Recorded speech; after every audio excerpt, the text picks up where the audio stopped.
não é mais a questão do crédito, e sim uma preocupação na falta de mão de obra qualificada para a continuidade do desenvolvimento econômico no país. Portanto, eu quero aqui, de fato, agradecer, né, a bela contribuição. Queremos contar com a participação do senhor no final desse debate, a gente podendo estar dialogando, e quero passar aqui a palavra, posso sim, com a palavra o professor João Batista, depois vamos abrir para os demais deputados. Não, muito obrigado. Eu queria só comentar dois aspectos da sua fala. Quer dizer, essa questão do ensino integral integrado não dá certo. Quer dizer, toda a evidência que existe no mundo, o Banco Mundial fez uma pesquisa muito grande comparando modelos, isso tem a ver com aquela questão do ethos da formação profissional. Quer dizer, quando você pega os três modelos, o que é acadêmico, o que é profissional, o que é integrado, o integrado perde em todos os sentidos, em todas as comparações. Quer dizer, isso é o problema da água e óleo, não mistura. Quer dizer, água e óleo não mistura. O problema que tem por trás disso aí é do entendimento do que é formação, o que é educação. Por que uma boa formação profissional não é educação? Isso é um preconceito elitista que nós temos contra o trabalho, contra a formação profissional, que nos acha que não. Isso mas também aquilo é fundamental. Quer dizer, por que nos países desenvolvidos eles formam as pessoas, na língua alemã, por exemplo, a palavra Bildung, tanto se aplica à educação como à formação profissional, a mesma palavra, a língua ajuda isso. Porque educação é educação pelo trabalho. Então, o nosso problema é o nosso preconceito contra o trabalho. E é isso que nos dificulta a enxergar as formas de desenvolvermos modelos adequados. Quando você pega o país único do mundo, o modelo único, que é o americano, que é da escola inclusiva, que é um pouco, de certa forma, integrado, ele está dentro de uma cultura, primeiro, que não tem nada contra o trabalho, pelo contrário. Lá não é proibido o trabalho infantil, lá a criança pode entregar jornal, lá as pessoas trabalham sem medo. Então, ele não é uma cultura contra o trabalho. A pessoa depois, dentro da escola acadêmica, tem vários espaços de formação profissional sem preconceito. Agora, mesmo naquele país, nos últimos anos, nos últimos 20 anos, surgiu um novo modelo chamado Career Academies, que é exatamente um novo tipo de ensino médio, voltado para as áreas de serviço, para as áreas mais aplicadas, e que que cria espaços diferenciados. Quer dizer, todas elas são integradas.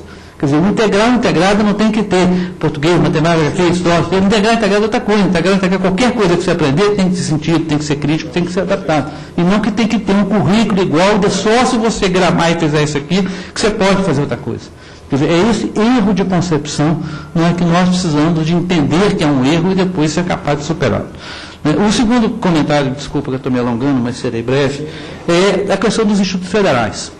Quer dizer, a forma empírica de abordar o problema é perguntar o seguinte: o custo, o senhor já perguntou, já sabe que é mais caro, e isso é importante numa sociedade que quer equidade.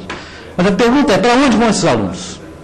Quer dizer, por que os alunos que vão para as escolas federais vão para a universidade e os alunos que vão para o Senai vão para o mercado de trabalho? É porque uma escola forma para o mercado de trabalho, a outra não forma. A outra, o menino chega lá no primeiro dia e fala assim: você vai para a universidade, você vai para a universidade, você vai para a universidade. As pesquisas que tem no Instituto Federal, as matérias que os alunos menos gostam são as matérias técnicas.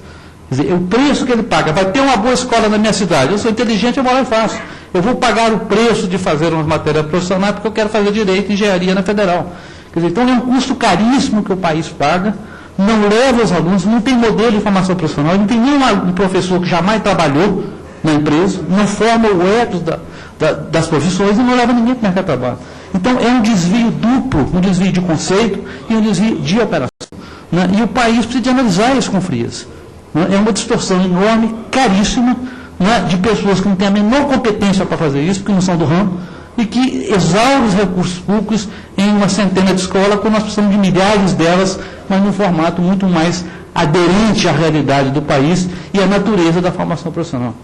Quer dizer, para formar jovem para o mercado de trabalho, você não precisa de doutor, você precisa de mestre. E o mestre forjado na sua lide do trabalho. Então, é muito mais inteligente para um país acreditar como professor, certificado como professor um profissional, do que criar formações específicas, acadêmicas, que um camarada que nunca viveu o mundo do trabalho que vai ensinar aquilo que ele não viveu. Vamos lá. James, Rodrigues, Chico Lopes. Primeiro, então. Então, Chico Lopes, pela ordem. Professor. Pois eu atirei no lugar certo. Você atirou no que viu, matou o que não viu. Primeiro, professor, estou fazendo parte dessa discussão, nessa comissão, por 2 motivos. Primeiro, porque o nosso presidente, eu fiz parte, na minha idade, ele sendo presidente numa comissão de jovens na legislatura passada, e vi o empenho dele, preocupado com a juventude, e eu já estava sendo beneficiado pela melhor idade nessa comissão que ele criou. Segundo, é que a minha origem é do tempo da escola de artífice, em que ensinava o pessoal ser soldador, marceneiro, invernizador, e não tinha a figura do professor, tinha a figura do mestre, é o que sabia fazer. Se não soubesse fazer, não adiantava. E a educação, errou, levou cascudo. E passava, quando você aprendia, é que você ganhava os primeiros 5 mil reais por semana.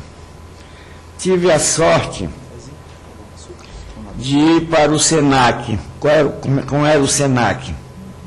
De cada 10 empresas que tinha, cada empresa que tinha 10 funcionários, um era obrigado a estudar 2h30.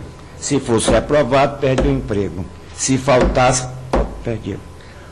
Então o SENAC foi a minha escola. Infelizmente a gente ganhava e estudava. Hoje o SENAC cobra. E cobra caro. Isso foi criado pelo Getúlio Vargas, lei tal, mês e tal. E foi me entusiasmando e terminei sendo inspetor de aluno no SENAC, substituindo o professor, terminei sendo professor daquela casa. O comunismo atrapalhou a eles, no lugar dele, de eu botar eles para fora, eles me botaram para fora. Então, mas eu fiquei sempre preocupado, porque o quente era o Liceu do Ceará. Mas só ia lá o pessoal da classe média e quem podia. A farda bonita, etc. Tal, desfile de 7 de setembro, eu ia lá bater palma. Porque o meu colégio não marchava, porque nós não era considerado da sociedade. Agora, mas eu vejo a discussão na educação, me parece que tem 2 tipos de educação que se discute. A pública e a privada. Nós não temos sistema educacional para os dois. Parece que para o público é para inglês, francês, e rumo à universidade. E essa semana eu vi um noticiário que o tribunal mandou acabar com essa história para fazer vestibular, para ser professor da universidade é obrigado a ter mestrado. O tribunal mandou, teve um diploma, e está dando uma revolução dentro, porque tem que ser doutor, bisdoutor, não sei o quê. E quem é doutor lá não dá aula no primeiro ano. Ele só quer dar aula para doutor, para o do doutor. Então eu vejo essa dificuldade que o senhor coloca, mas não vejo com muita facilidade de resolver, porque eu presidi no PNE uma comissão daqui muito importante, um problema dos professores da universidade pública e privada. O presidente diz que a Constituição brasileira, que é para privada e pública, diz que não, nós somos independentes. Nós não queremos fiscalização do Ministério, etc. Tal. Então a gente vê que agora, 75% do aluno está na universidade privada. E apenas 24% está na universidade pública. Portanto, o que o senhor está dizendo aí, eu acho que nós temos que pensar, ver e voltar mesmo uma educação voltada para a realidade do nosso país e pelas nossas necessidades. Meter a mão no óleo, não se lava depois, e se o dinheiro vem tão honestamente como qualquer outro. Então, vários auxiliares mecânicos, quando eu era menino, aprendia lá. Sujar a roupa, a mão de óleo, etc. Tal. Depois foi com o Senai, começou a ensinar mecânico, soldador elétrico, etc. Tal. Mas também a indústria gostou e começou a cobrar. para ser seu concorrente. Então, nós temos essa oportunidade rica, o senhor pode esperar que a gente não queira fazer muita coisa, mas os que estão aqui são chegados à educação, gostam da educação, têm uma preocupação com esse país, acho que a era Lula não é o ideal, mas nós já temos escola com tempo integral, que talvez não seja o resultado melhor, mas só o relacionamento dos alunos entre si, nós já estamos dando ajuda para o crack desaparecer um pouco das escolas. Acho também que a interferência do mundo privado no ensino é pesado. É pesado. Esse pessoal tem uma força aqui dentro que o senhor nem imagina. Portanto, é mais uma contribuição que nós estamos recebendo do senhor, e eu recebo com muito bom grado, porque nós fizemos no Ceará, presidente, a nossa audiência pública. Eu tive a delicadeza de chamar o presidente do sindicato dos proprietários de colégio em Fortaleza, que são potência também. E ele deu uma boa contribuição, porque eu perguntei, o Enem, nós estamos preparando para o Enem, eu digo, a mesma besteira quando se criou os cursinhos no Brasil. Por que se criou os cursinhos no Brasil? O regime militar resolveu profissionalizar todo mundo. Era de administração, era isso, era aquilo. E o vestibular continuou física, química e biologia. Aí se formou os famosos cursinhos para preparar o filho das elites para entrar na universidade. E como a nossa formação era só teórica, não tinha torneiro, não tinha isso e aquilo, nós tivemos que entrar no cursinho igual as outras pessoas. Portanto, eu acho que a preocupação, a contribuição do senhor é justa, boa, e eu tenho a impressão que nós vamos fazer um relatório e vamos dar uma boa contribuição. Se isso vai acontecer, só Deus dirá. Obrigado. Obrigado, deputado Chico Lopes. Professora deputada Dorinha Seabra.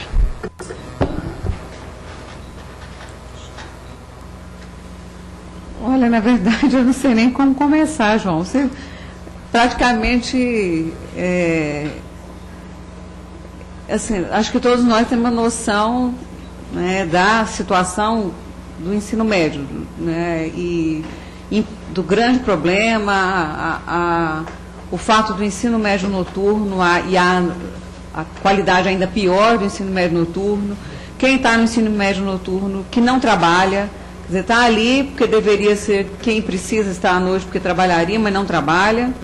A escola com currículo que é uma coxa de retalho, os professores que são mal formados.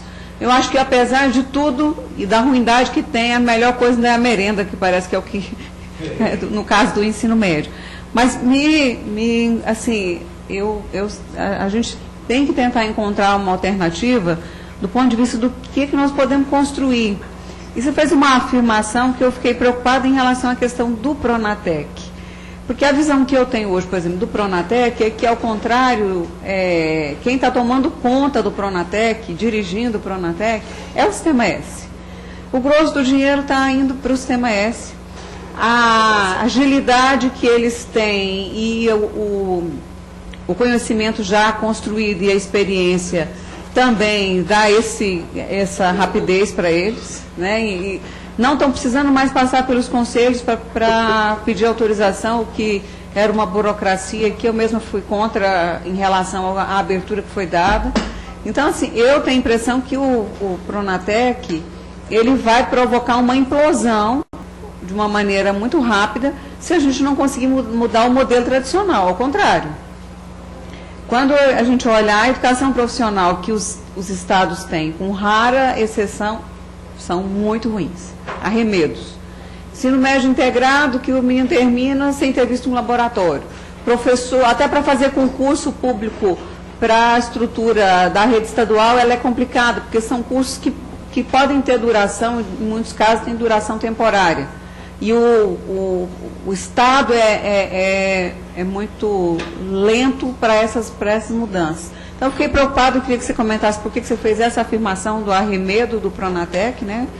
E, por outro lado, também do próprio modelo. Eu acho que a gente tem no Brasil uma coisa que não é só do ensino médio. A gente tem um sistema ruim demais, que no ensino médio a coisa acaba se complicando, porque o fundamental é ruim, não cumpre a tarefa dele de fazer uma base para que no ensino médio você pudesse ousar, e ter diferentes caminhos, diferentes alternativas. O ensino médio virou uma passagem, e não acho que é só no Brasil. O que eu acompanho é que o ensino médio tem problema, eu acho que quase que no mundo inteiro, em termos de modelo, até onde eu acompanho as discussões. Então, se você pudesse aprofundar um pouquinho essa fala, foi muito rápido quando você colocou os modelos diferentes em termos de mundo. Se você pudesse dar uma focada no que você quis dizer, porque que ele já não tem identidade, a gente sabe que não tem, mas o fato de não ter identidade, ele é um Frankenstein com um monte de arremedo, mas eu acho que não é um problema só nosso. Eu, até onde conheço, inclusive, o modelo de formação que acontece na Alemanha, eu acho que é um modelo extremamente interessante, porque lá não se tem vergonha de fazer formação com as empresas, ao contrário, quem entende de formar para o mercado de trabalho está formando, e ao invés de ir para a escola, é a escola que vai para dentro desse espaço formativo. Ok, bom, vou aproveitar então. Desculpa. Ok, a gente pode... Então vamos lá, Jesus Rodrigues, deputado. Bom, professor João Batista, eu não sou da área da educação, inclusive estou aqui me dividindo um pouco, porque está tendo uma discussão sobre a seca. E acho que a questão da seca ela é muito estruturante para a minha região, eu sou do Nordeste, sou do Piauí. Mas a educação vem mais atrás ou mais embaixo também como ação estruturante. E algumas coisas que o senhor falou aí me deixaram, assim, de certa forma, preocupado. A sua crítica, por exemplo, à questão dos institutos federais de educação. Nós temos que o governo anterior, que eu digo de outro partido, não criou nenhuma escola técnica federal. Este já foram várias e no terceiro governo já sinalizando que serão mais e mais e mais e mais. Se não é para servir, então, e se não está servindo, realmente me abre uma preocupação. Eu, no meu tempo de estudante, tinha a convicção de que eu estava indo para o ensino médio, ao contrário do que fez o nosso Chico Lopes, que foi aprender uma arte. Eu ia para a escola aprender outras coisas que eu sabia que eu nunca ia precisar, de biologia, de química, de física, que com certeza eu nunca ia precisar. E às vezes eu, como gostava muito de trabalhar, ia aprender a fazer outras artes fora, aprender a fazer vela, fogos e etc., coisa que tinha um vizinho lá que fazia isso. Então, eu realmente não fui preparado para o trabalho, mas para realmente passar no vestibular. Bom, a minha crítica ao que a gente chama hoje de currículo, de grade curricular de matérias, é que realmente ali nós deveríamos mudar significativamente muita coisa e entrar nessa área da preparação para o aluno. Essa história também que eu queria que o senhor abordasse, da criança ou do jovem já trabalhar e que o trabalho dignifica e não diminui. Nós temos hoje como grande xodó da educação a escola de tempo integral. Então, se a criança está no tempo integral, ela vai trabalhar, digamos, um pouquinho, que hora? Outro dia eu encontrei o senhor na saída de uma missa, ele pediu que eu fizesse proposta para alterar duas coisas. A lei da palmada e botar o menino para trabalhar no intervalo que o pai precisava ir almoçar. Que o pai precisava ir almoçar, o menino chegava da escola, podia ficar ali no caixa do supermercado, ali fazendo uma coisinha ali, enquanto o pai almoçava, tomava um banho para voltar. Então ele queria que alterasse isso e que permitisse também que o pai desse uma palmadinha na criança de vez em quando, porque senão ele corre o risco de até ser preso e acusado lá pelo Conselho Tutelar. Então, como é que a gente concilia um trabalho de criança, mesmo de maneira simbólica, com escola em tempo integral? E digo também o seguinte, uma convicção que eu tenho, que eu falo muito em diferenças regionais, porque o Nordeste é a região mais pobre, e diferenças de classes sociais. Mas se a gente disser que na área da formação e da qualificação, a diferença ela termina sendo pessoal, em qualquer lugar, se você está na região mais pobre, mas se você tem uma qualificação ou de mecânico, ou de pedreiro, ou de marceneiro, qualquer uma outra arte, você está, teoricamente, não estaria desempregado, principalmente no momento como hoje. Então, vamos qualificar as pessoas. Não tem médico desempregado, não tem dentista, talvez até advogado tenha, mas porque quer um emprego muito maior, mas com certeza não estaria passando fome com muitas pessoas que não têm nenhuma qualificação. Isso é importante, esse assunto integral. E aí, fechando, é porque eu acho que o nosso ensino parece que foi montado com aquela mentalidade antiga do século passado, de que o filho do rico ia estudar na Europa, estudava na Suíça, nos melhores colégios, e os nobres estudavam. E nós só queremos também só estudar e trabalhar pouco e qualificação pouco. Então, eu acho que realmente existe aí um erro no nosso currículo, no nosso ensino médio, que termina sendo uma base para a vida, né? Porque não pode falar no ensino infantil, que ainda não é muito bem, mas a base mesmo seria o ensino médio, que precisa muita coisa mudar. Obrigado, deputado. Jesus Rodrigues, com a palavra o autor do requerimento, o deputado Arruem. Em primeiro lugar, eu queria me desculpar pelo atraso na chegada aqui. Me justifiquei pessoalmente ao professor João Batista de Oliveira, num assunto de força maior, mas gostaria de saudar essa audiência pública aqui.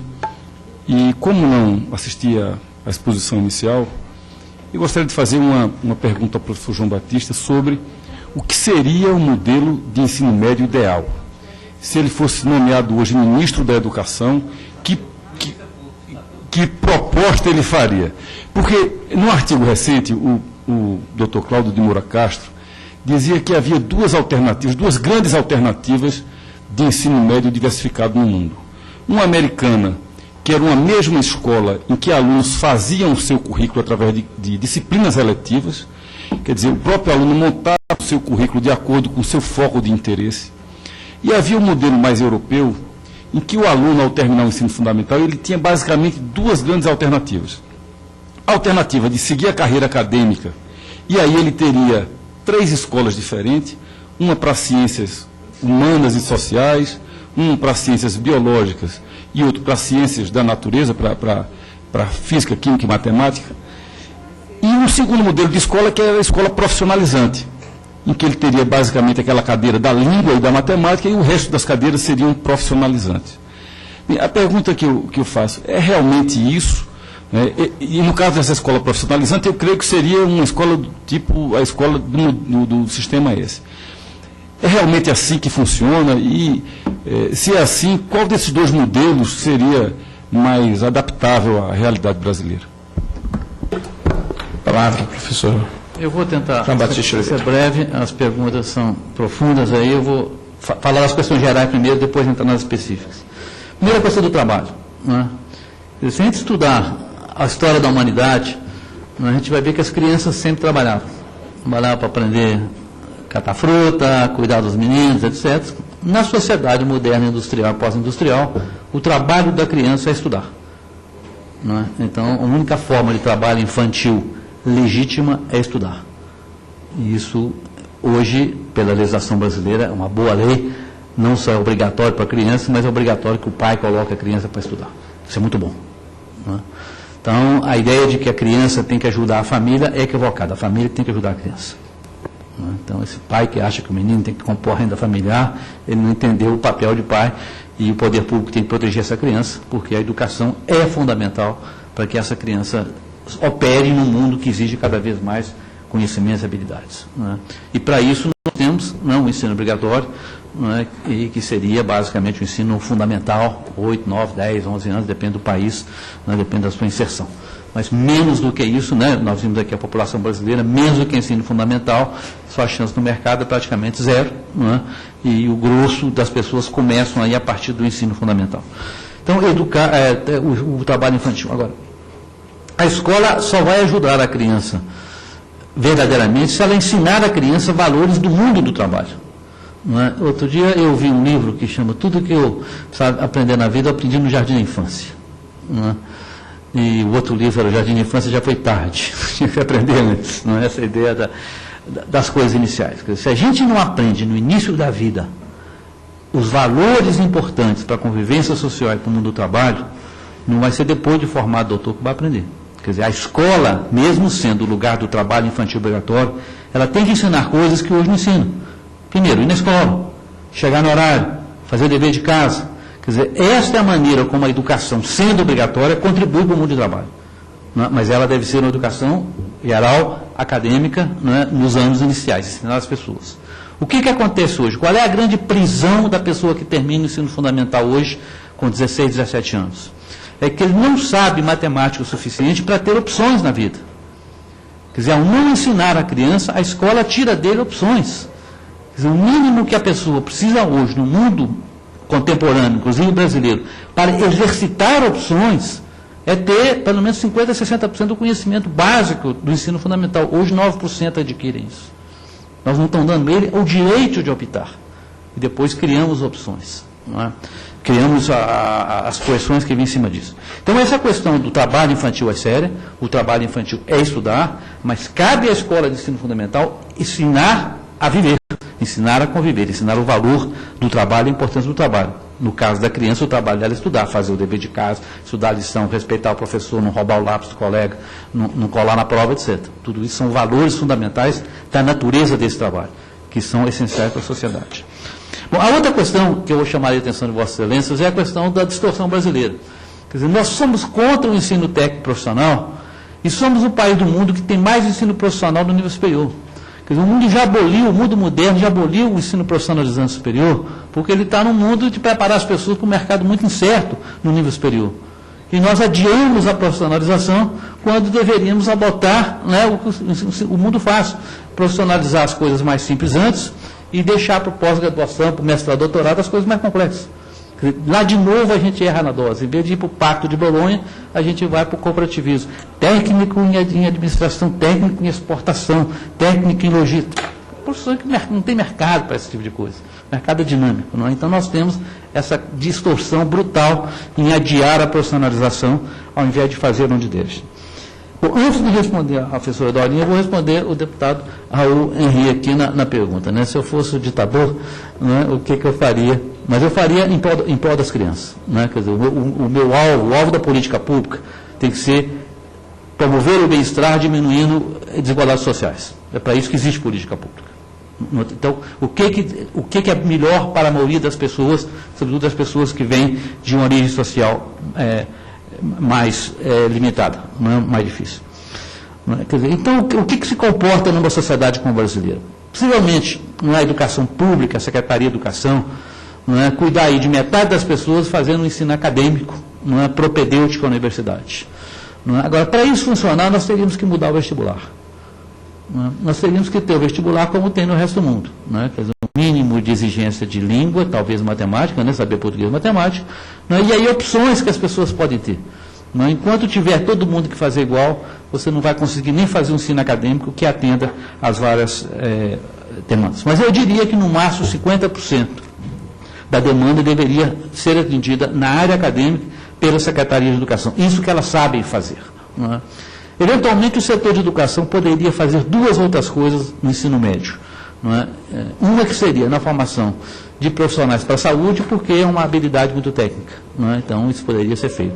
E a outra, a formação de cuidadores para a educação. Eu acho que também isso poderia um antigo curso normal na forma moderna. Não é? Isso caberia dentro de uma educação, mais 10%, 15%. Não é isso? Quer dizer, que tem uma demanda, uma necessidade enorme disso. Não é? Pessoas que sabem cuidar da criança que vão ter essas habilitações. Agora, o que é o ensino técnico? Né? O ensino técnico, o que ele é? Ele é aquele ensino que responde à demanda do mercado. O que o mercado precisa? Qual é a grande quantidade de gente? 70% do mercado de trabalho hoje é para serviço. Dentro do serviço, metade é para vendedor, é para atendente, não é isso? É para pessoas desse tipo de habilidade. 10, 15% para habilidades técnicas industriais, né, e alguma coisa ou outra especializada. Então, a parte especializada do ensino médio técnico é muito pequena. Dessa parte, ninguém cuida melhor do que o Sistema S, e cuidaria melhor se não obrigássemos a ele fazer ensino acadêmico, como obrigamos hoje. Não, ele faria muito melhor as coisas que ele sempre fez se não tivesse esse encargo. Parte técnica, parte agrícola, etc. Então, na outra parte, não é a parte de serviços, O que é a parte de serviço? A parte de serviço é você aprender a conversar com as pessoas, a convencer as pessoas, a organizar os dados, a se relacionar, né, a ordenar, né, que são habilidades que não são técnicas, ela pode aplicar isso em qualquer coisa. Né? Como é que o mundo está desenhando essas novas formas de ensino técnico? Essas questões que a professora Dorinha viu que ninguém está satisfeito. Quer dizer, ninguém está satisfeito por isso. Porque não tem mais aquela compartimentalização antiga, mas você tem novas áreas genéricas de atuação que exigem, de um lado, conhecimentos gerais, tem que saber contar um pouco, tem que saber operar um computador, e alguns conhecimentos de técnicas específicas que pode aplicar em qualquer setor. Não é? Então, aí, quanto menos regulação tiver, melhor para que essas instituições respondam às demandas dos seus mercados. Se é mais vendedor, se é mais comprador, se é mais isso, se é mais aquilo. Eu mencionei há pouco, e agora antecipando a resposta da professora Dorinha, né, uma das tendências mais flexíveis que tem hoje no ensino médio nos Estados Unidos é uma coisa chamada Career Academies, que é uma escola de ensino médio que tem uma vocação. Aqui é moda, aqui é arte, aqui é desenho industrial.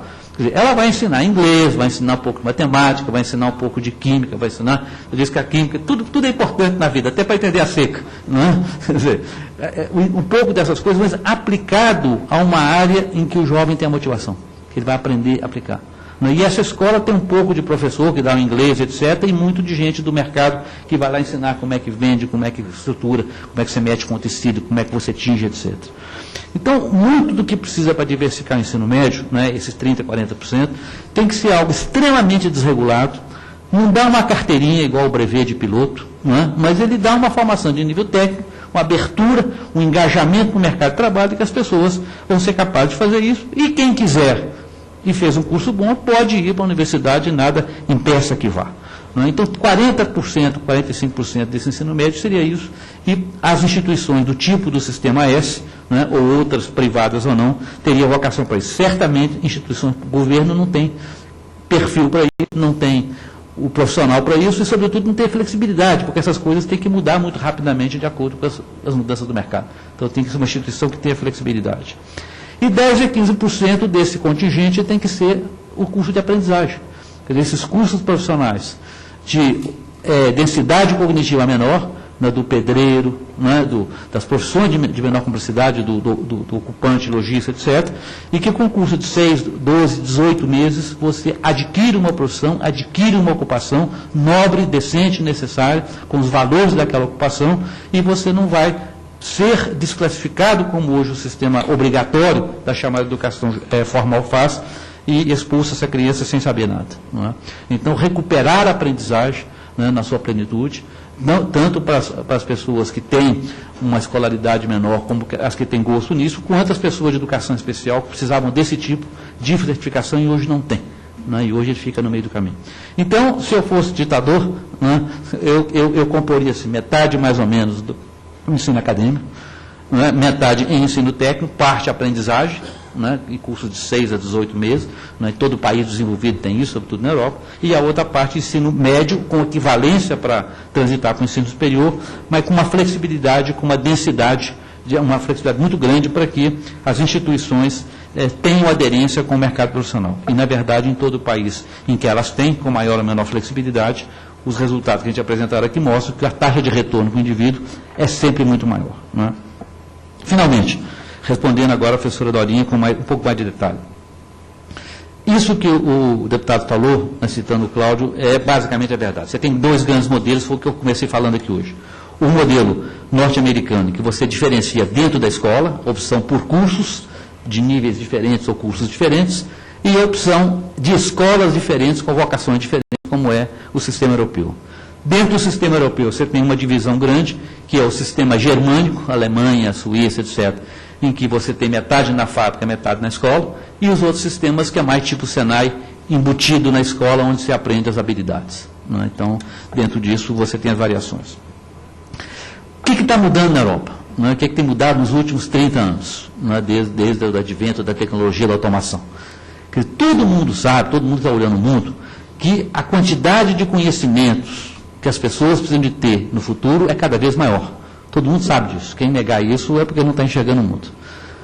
O que eles estão fazendo? Aumentando a densidade cognitiva dos cursos técnicos. Né? Muitas vezes eles fazem isso até estendendo o tempo. Esquema 2+2. Os últimos 2 anos do ensino médio e os últimos 2 anos do ensino superior, né? Um tipo de um politécnico, de um profissionalizante, etc. Mas todos eles estão aumentando a densidade cognitiva. Eles não estão dando o mesmo currículo para todo mundo, mas estão aumentando a densidade cognitiva. Para operar um torno que tem uma memória de computador, qualquer coisa, você tem que saber um pouco mais. Então, eles estão fazendo isso. Agora, eles estão tateando. Não é? Você pega, por exemplo, a Finlândia, que é um país que pode se expor a isso, que tem um ensino fundamental de excelente qualidade, né? O que ela fez? Um experimento que ninguém sabe o que vai dar. Né? O currículo de ensino médio hoje na Finlândia tem 75 matérias, né? E o aluno pode escolher as que vai fazer. Ninguém sabe o que vai dar. Né? Mas certamente a maioria dos alunos vai escolher bem. Né? Tem lá sistema de orientação, tem os pais, etc. Hein? Fundamental presta. Né? Então, ninguém sabe o que vai dar. Nenhum outro país. Hein? A Universidade Americana tem 135 escolas. Mas eles têm alguma concentração. Lá na Finlândia foi radical. Ninguém sabe o que vai dar. Né? Vamos ver o que vai acontecer. Mas na maioria dos países tem uma vocação. Né? A maioria dos países tem, seja moda, seja comércio exterior, seja turismo, seja serviço, seja alguma coisa para orientar, para motivar e para agregar um pouco de conhecimento dos alunos. Não é?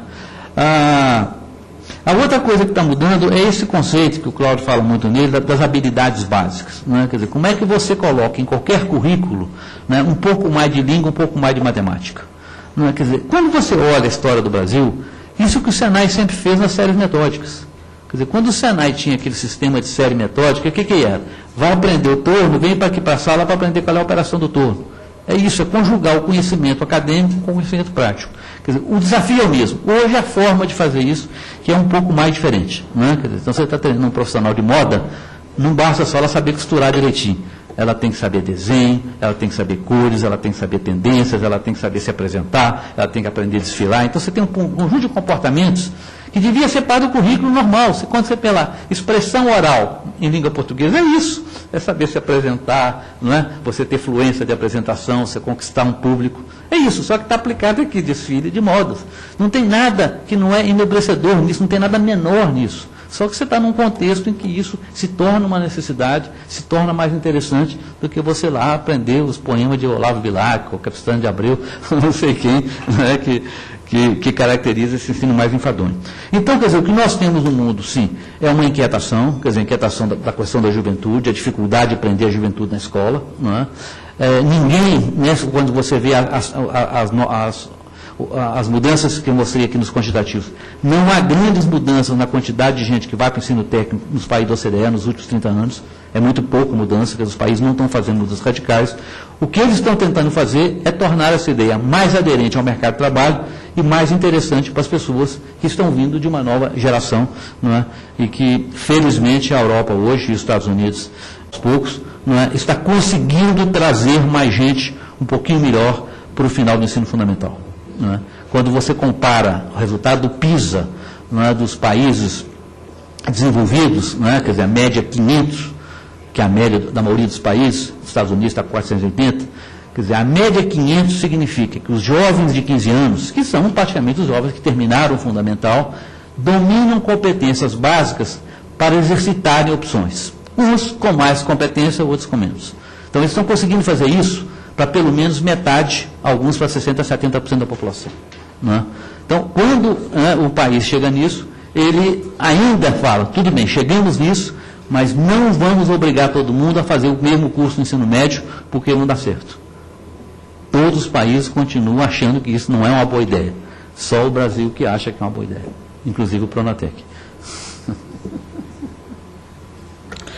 Professor, o Pronatec, a professora Dorinha levanta, lançou agora uma ação que eu acho que ele vai um pouco na sua direção, que é o subsequente, aonde ele vai fazer uma formação de longa duração, vamos dizer assim, né?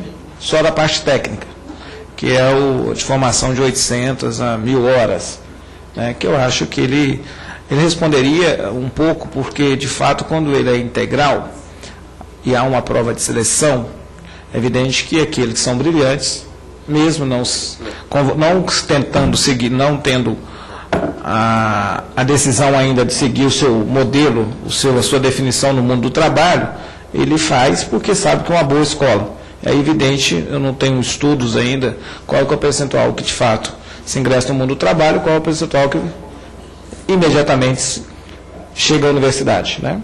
Mas eu acredito que grande parte segue o caminho natural de cursar o curso superior, né?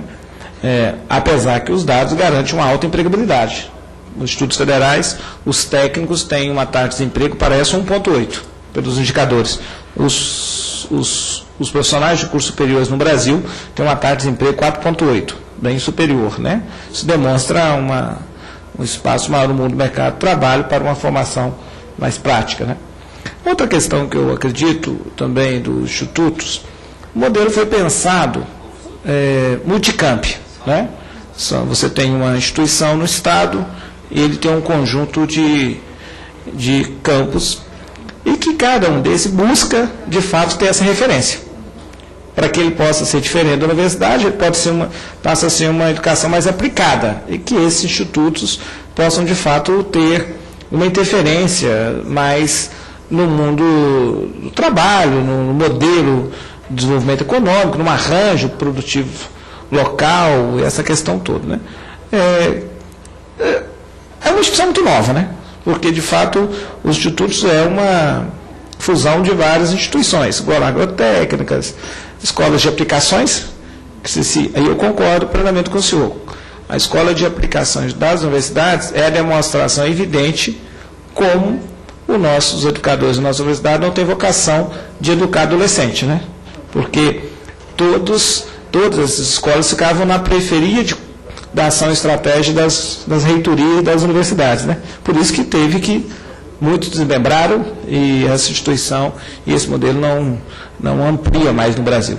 Então, eu não sei o que você acha disso, mas eu ainda acho que, não sei se nós teremos condição de, evidente, eu acho até inclusive do ponto de vista econômico, né, uma capacidade de ampliar esse modelo de maneira universal. Eu até fiz essa pontuação inicialmente na minha fala, porque, de fato, é um custo muito superior, né? Mas também, por outro lado, eu participei do debate do Sistema S, num acordo que foi feito em 2009, né? No final de 2008, 2009, que passará a ter vigência agora em 2014, né? Que busca também, e eu acredito também na qualidade da formação do Sistema S, mas que também tinha uma crítica. Cursos, investimentos, num montante muito significante, 12 bilhões de reais, que é a receita do Sistema S no país, né, que é compulsória, que no fundo incide sobre os produtos e que a gente poderia dizer que é até público, né, mas evidente que é operado pelo sistema. Que tinha também uma grande concentração em cursos de muito pequena duração, né, de 20, 40 horas, e os cursos de formação de nível médio, no Brasil como um todo, quando eu estudei em 2009, não chegava a 30 mil alunos, para um recurso na casa de 12 bilhões de reais. 8 bilhões compulsório e 4 de receitas, que o Chico Lopes colocou aqui, que parte do filho do industrial paga uma parte no processo de formação, não é isso? Então é isso, para a gente um pouco entender um pouco esse sistema, tanto do Instituto quanto o Sistema S, que eu acredito também que poderá, sim, contribuir muito nesse novo modelo, né, que passa a ter aí pelo acordo da reforma do Sistema S, uma obrigação de 2/3 agora de formação de ensino técnico de nível médio, né, que eu acho que pode e poderá muito contribuir para o Brasil. A partir de 2014, nós vamos ter os indicadores para avaliar, né, quem está fazendo com mais competência, que isso é importante na política pública, e quem faz com menor custo.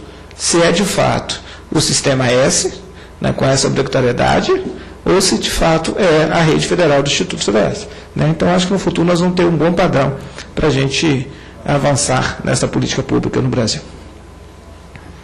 Bom, eu vou ser rápido, que eu vou um pouco repetir o que eu disse. Quer dizer, eu acho que o Brasil precisa de entender que é muito difícil, né, a gente ignorar a experiência do resto do mundo, fazer um troço que só nós fazemos e achar que a gente está certo. Sobretudo numa área em que em quase nada a gente está certo. Eu acho que fiz um pouco mais de humildade, né, antes de falar, eu vou fazer um caminho diferente porque eu sei. Né? Não é isso que os dados estão mostrando. Né? O que eu acho que eu quero deixar aqui de mensagem? Primeiro, nada dessas outras coisas deve distrair, né, esse fórum da questão do ensino médio. Né? Quer dizer, tem uma faixa do ensino que é importante, tem que definir o que o país vai dar resposta a essa juventude. Resposta às pessoas, resposta à economia. Não é? E eu acho que nada melhor do que contemplar os nossos resultados, as evidências de outros países, não é? E fazer modelos a partir disso. Não é? Eu acho que toda a modelagem, como nós temos e que insistimos nessa ideia de uma chamada educação geral compulsória, não é? É uma ideia fracassada, não é? E que precisa de ser colocada em questão. Então, isso eu acho que é o ponto central que as outras coisas não devem desviar. A outra coisa é que esse ensino médio, ele, além da diversificação de profissional não profissional, ele também tem a diversificação de terminalidade. Quer dizer, tem uma parcela da população que, por história, por questão de desenvolvimento cognitivo, etc., não tem condição, não tem motivação, não tem preparo, e às vezes não tem nem condição outras de cursar os 3 anos. Então, nada impede que tenha uma formação de 6 meses, 1 ano e meio, e isso nos países desenvolvidos também tem. Não é? Quer dizer, a questão da equidade, que é importante, né, ela sempre luta com a questão da igualdade de oportunidades. Quer dizer, dou igualdade de oportunidades, né, e dentro das limitações, algum vai até o limite dele. Não é? E tem coisas que o limite é isso. E nós não temos hoje resposta a essas pessoas. E a gente faz isso depois com um custo muito mais caro, que é esse pós. Não é? Quer dizer, qual é o grande problema desse pós? Não é? Então, primeiro você faz isso, depois você faz aquilo. Primeiro está provando que você desvaloriza aquilo. Não é? Aquilo é a segunda opção, é o remédio. Você não deu certo nisso, não fez a sua carreira universitária, então aqui tem uma segunda chance. Poxa, por que a gente desrespeita tanto a formação profissional? O que tem errado com o trabalho? O que tem errado com o mundo em que a maioria, mesmo o país mais desenvolvido do mundo, em que metade das pessoas que trabalham concluíram apenas o nível médio? Quer dizer, as economias não têm emprego só para bacharel, para doutor. Não é? Então a gente tem que se encontrar com a realidade, não é? E modular o nosso sistema de desenvolvimento de competência, nosso sistema acadêmico, a essas realidades. Não é? E eu acho que o dia que a gente começar a fazer política pública pensando nesses 2 eixos, né, na equidade, né, e na igualdade da oportunidade, tendo em vista a realidade econômica, né, a gente vai encontrar melhor com modelos, né, mais adequados para repensar essa política de ensino médio. Né. Quanto às distorções do sistema das instituições de ensino superior, eu acho que é empírico, não é? Você olhar custo e olhar para onde que vão esses alunos. Né? Quer dizer, se esses alunos saem para o mercado de trabalho, há um custo competitivo com outros, faz sentido. Se isso não está acontecendo, não faz sentido. A resposta tem que ser empírica e eu acho que a evidência já existe, né, que o custo desses alunos entra por outras razões, eles não querem fazer aquelas profissões, a maioria deles vai para o ensino superior e isso custa muito caro para a sociedade. Então, quero agradecer mais uma vez a contribuição, declarar encerrados os nossos trabalhos e convocar a reunião para a próxima terça-feira, plenária definir. Acho que nós vamos receber aqui os secretários estaduais, não é isso? De Educação do Estado de São Paulo, Ceará e Minas Gerais, para debater as experiências nesses estados sobre mudanças no ensino médio. Obrigado pela presença de todos, obrigado, em especial ao professor João Batista Oliveira. Muito obrigado.